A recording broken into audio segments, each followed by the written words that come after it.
Aminuddin Yakub, anggota Komisi Fatwa MUI, boleh nggak diceritakan fakta kejadian restoran Widuran yang di Solo ini? Bagaimana kronologis kejadiannya, Pak? Iya, informasi yang kita dapat dari media bahwa awalnya ada pelanggan yang mengupload atau menginformasikan tentang ketidakhalalan ini, lalu viral, lalu kemudian dikonfirmasi oleh ownernya bahwa memang betul ada penggunaan minyak yang tidak halal. Nah, barulah kemudian terbongkar fakta-fakta yang mencengangkan. Pertama, ini sudah berdiri 1973, kemudian juga pernah mencantumkan dan menyatakan dirinya halal, begitu kan. Kemudian pelanggan-pelanggannya banyak muslim dan berjilbab, berhijab, bahkan mungkin juga pernah ada pertemuan-pertemuan apa di dalam warung makan itu, begitu. Ya, inilah yang menyentakkan kita semua, begitu. Penggunaan minyak babi dalam proses pengolahan ayam goreng itu. Dan sekarang restorannya sudah ditutup? Ya, informasi terakhir kita dapat wali kota menutup sementara itu. Ya.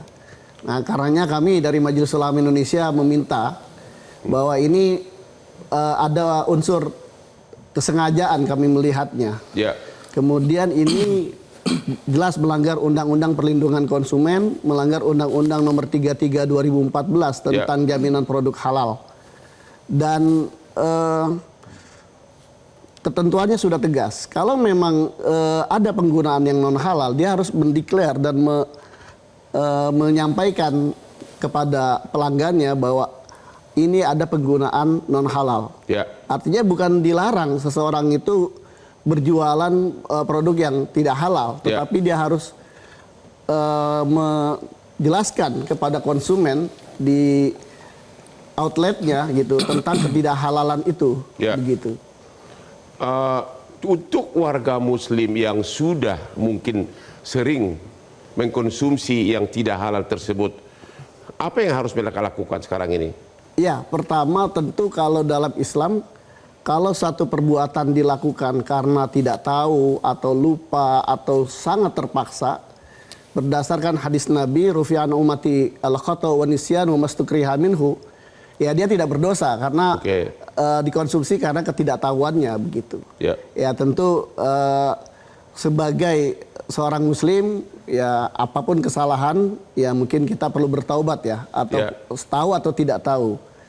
Tetapi konsumen Muslim di sini saya kira bisa melakukan gugatan ya atas tindakan yang dilakukan oleh pemilik dari warung Widuran ini, karena ini deliknya delik aduan ya, yang dalam Undang-Undang Perlindungan Konsumen itu bisa diadukan baik secara pidana ataupun perdata, begitu.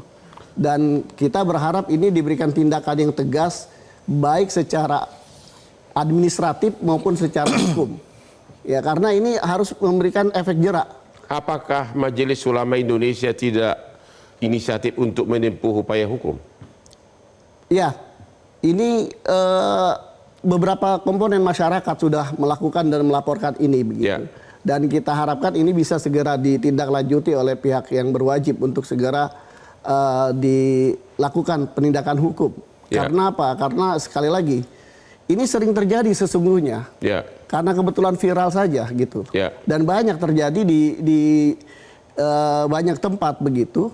Ya, di mana warung makan, restoran dan sebagainya yang menjual produk yang tidak halal dan dia tahu itu tidak halal, tapi dia tidak mendeklar ketidakhalalan dan juga membiarkan konsumen Muslim mengkonsumsi. Tapi kalau lihat di mana-mana ada restoran Chinese, di mana-mana ada restoran Batak, yang jelas di dalamnya ada non halal, tapi tidak ada label non halal di depan warungnya. Gimana itu?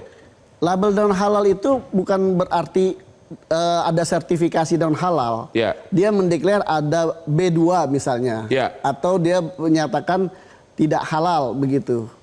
Seperti di supermarket itu kan ada pojok tempat yang memang di situ ada daging yang non halal. Artinya begitu. tidak kayak restoran Chinese atau restoran B2 itu tidak perlu ada label di pintunya non halal gitu?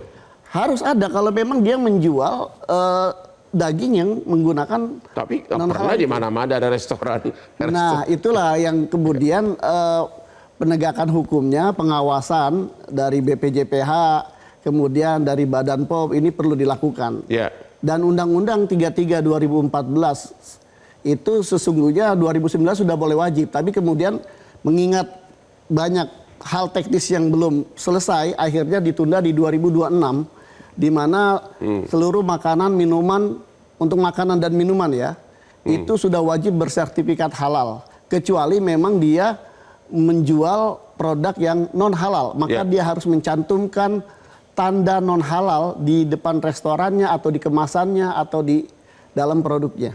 Terima kasih.